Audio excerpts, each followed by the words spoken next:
नमस्कार दोस्तों, आज हम साहिबी रिवर यानी दिल्ली एनसीआर का सबसे बड़ा पॉल्यूशन हॉटस्पॉट पर विस्तार से बात करने जा रहे हैं। ये नदी नहीं बल्कि पॉल्यूशन का एक ऐसा असली रिवर बन चुकी है जो यमुना की ओर जाती है, खासकर गुरुग्राम से निकलने वाले अनट्रीटेड सीवरेज के चलते। जैसा कि हमने पहले भी बताया है, ये क्राइसिस सिर्फ एनवायरनमेंट तक नहीं है बल्कि हमारे हेल्थ, हमारी इकोनॉमी, हमारे लाइफस्टाइल और हमारे फ्यूचर पर भी बेहद असर डालता है, क्योंकि ये बहुत बड़ा मुद्दा है। तो चलिए इस विषय को सोच समझकर गहराई से और सॉल्यूशन ओरिएंटेड नज़रिए से बात करते हैं।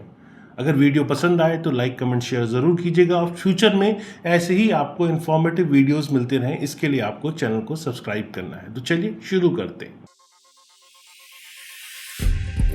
नमस्कार, मैं हूं प्रदीप मिश्रा। प्रॉपर्टी मिश्रा शो में आपका स्वागत है। यहाँ हम आपको प्रॉपर्टी और प्रॉपर्टी मार्केट की हकीकत बताते हैं। नो बकवास, डायरेक्ट काम की बात। चलिए शुरू करते हैं। बढ़ती अर्बनाइजेशन और गुरुग्राम का सीवरेज क्राइसिस। गुरुग्राम एनसीआर का एक फास्टेस्ट ग्रोइंग सिटी है। नए रेजिडेंशियल और कमर्शियल एरियाज यहाँ लगातार बन रहे हैं, जिससे रोजाना सीवरेज लोड तेजी से बढ़ रहा है। लेकिन सीवरेज ट्रीटमेंट इंफ्रास्ट्रक्चर उतनी ही तेजी से विकसित नहीं हो पा रहा है। इसका मतलब ये हुआ कि जितना वेस्ट वाटर जनरेट होता है उसका बड़ा हिस्सा अनट्रीटेड साहिबी रिवर में पहुंच जाता है। यहाँ एक बड़ी बात समझने की ज़रूरत है कि अनट्रीटेड सीवरेज में मौजूद टॉक्सिक केमिकल्स, हैवी मेटल्स और बायोलॉजिकल कंटेनमेंट्स ग्राउंड वाटर और सरफेस वाटर दोनों को दूषित कर रहे हैं। गुरुग्राम में ग्राउंड वाटर पर बहुत ज़्यादा डिपेंडेंसी है, तो वहाँ की ड्रिंकिंग वाटर सेफ्टी भी कॉम्प्रोमाइज्ड है। ये पॉल्यूशन साइकिल लगातार बढ़ता जा रहा है। साहिबी रिवर का इकोलॉजिकल इम्पैक्ट ये आपको समझाता हूँ। साहिबी रिवर सिर्फ यमुना को ही नहीं बल्कि उससे कनेक्टेड इकोसिस्टम को भी बेहद नुकसान पहुँचा रही है। पॉल्यूटेड वाटर से एक्वेटिक लाइफ मरती है, बायोडाइवर्सिटी घटती है और फिश पॉपुलेशन कम हो जाती है, जिससे फ्लड चेन टूटना शुरू हो जाता है। इसके अलावा टॉक्सिक वाटर से सराउंडिंग सॉइल्स भी कंटेमिनेटेड हो रहे हैं, जो एग्रीकल्चर आउटपुट को भी प्रभावित कर सकता है।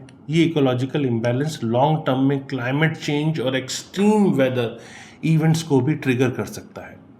अब एग्जाम्पल के तौर पर मैं बताऊं तो degraded wetland flood control capacity खो देते हैं, जिससे एनसीआर में बारिश के दौरान बड़े स्केल फ्लडिंग के खतरे बढ़ जाते हैं। गुरुग्राम की 3 बड़ी ड्रेन्स हैं, लेग 1, लेग 2, लेग 3। अब इसका मॉडर्न टेक्निक और इंफ्रास्ट्रक्चर से क्या उम्मीद है ये आपको बताता हूँ। गुरुग्राम में चल रहे लेग 1, लेग 2 और लेग 3 प्रोजेक्ट सीवरेज ट्रीटमेंट की इंफ्रास्ट्रक्चर कैपेसिटी को जुटाने और पॉल्यूशन को कम करने की दिशा में बेहद ज़रूरी कदम है। धनवापुर एसटीपी का अपग्रेड यानी लेग 1 सीवरेज लोड को 2 गुना से भी ज़्यादा कैपेसिटी पर हैंडल करेगा।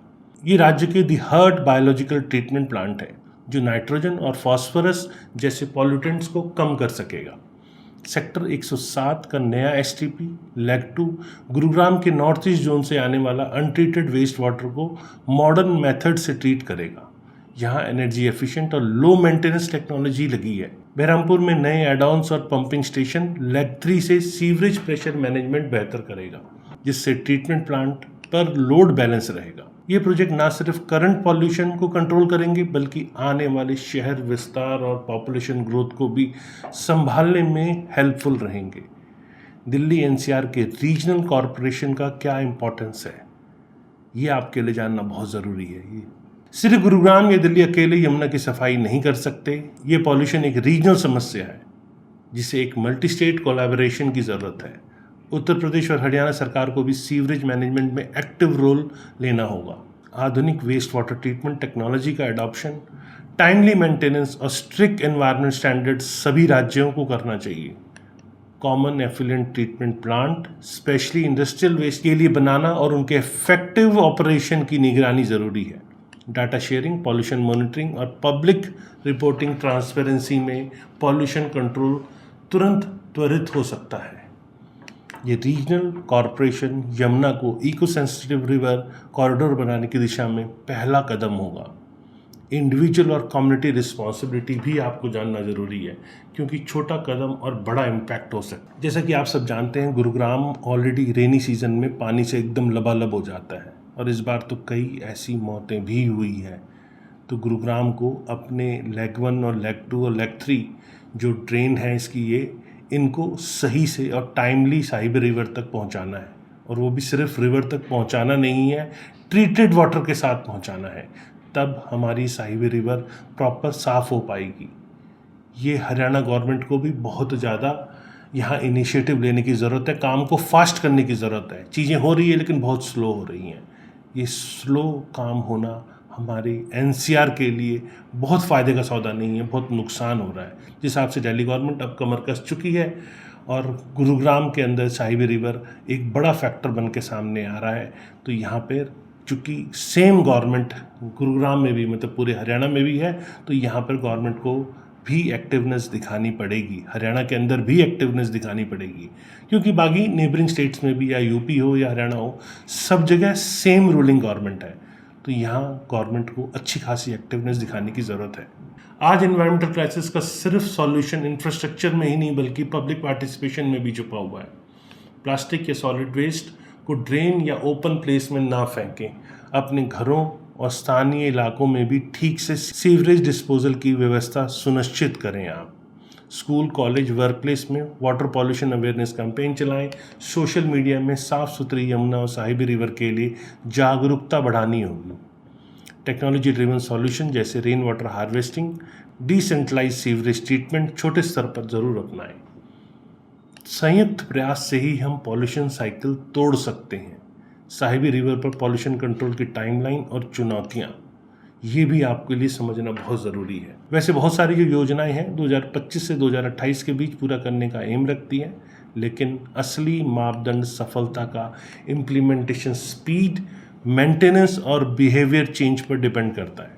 प्लांट कमीशनिंग में डिले, फंडिंग कंस्ट्रेंट्स और टेक्निकल ग्लिचेस, बहुत सारी दिक्कतें हैं, लेकिन ये दिक्कत आम है। अर्बन स्प्रॉल्स और अनप्लान्ड कॉलोनी सीवरेज लोड बढ़ाते रहते हैं। पब्लिक सैनिटेशन, इंफ्रास्ट्रक्चर और अकाउंटेबिलिटी के बीच गैप बना रहता है। इसीलिए गवर्नमेंट और समाज दोनों को मिलकर फिर से एक्शन प्लान रिविजिट करना होगा, और सिटीजन एंगेजमेंट बहुत ज़रूरी है। आर्थिक और सामाजिक फ़ायदे, अगर साहिबी रिवर और यमुना को पॉल्यूशन फ्री बनाया गया तो एनसीआर की इकोनॉमी को भी बूस्ट मिलेगा।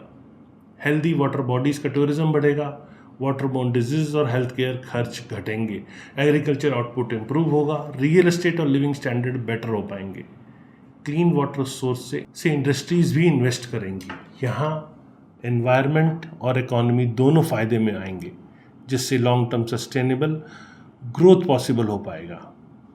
साहिबी रिवर को बचाना हमारी जिम्मेदारी है। दोस्तों, साहिबी रिवर अब सिर्फ एक ड्रेन नहीं, एनसीआर का एक सुरक्षा और विकास के लिए एक सबसे बड़ा चैलेंज बन चुकी है।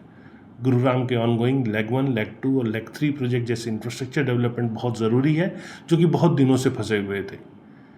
अगर ये नहीं पूरा हो पाए तो बहुत बड़ी समस्या हो सकती है, इसीलिए इनका पूरा होना बहुत ज़रूरी है। लेकिन इसके साथ साथ रीजनल कॉर्पोरेशन, सिटीज़न अवेयरनेस और लॉन्ग टर्म कमिटमेंट भी उतना ही ज़रूरी है। हम सबकी जिम्मेदारी है कि अपनी डेली लाइफ में स्मॉल आउट इम्पैक्ट एक्शन ज़रूर लें, अपने समाज को पॉल्यूशन फ्री बनाने के लिए प्रेरित करें। तभी दिल्ली एनसीआर के हर नागरिक तक क्लीन पानी और हेल्दी एनवायरनमेंट पहुंच सकेगा। आइए मिलकर साहिबी रिवर को फिर से नदी बनाएं, पॉल्यूशन खतरे से इकोसिस्टम बचाएं और यमुना को एनसीआर की लाइफलाइन बनाएं। अगर आपको ये वीडियो पसंद आए तो अभी सब्सक्राइब करें, कमेंट में अपना विचार रखें और इससे ज़्यादा से ज़्यादा शेयर करें, ताकि एक छोटी सी कोशिश हमारी प्रकृति और भविष्य के लिए बड़ा बदलाव ला सकती है। नमस्कार और जय हिंद।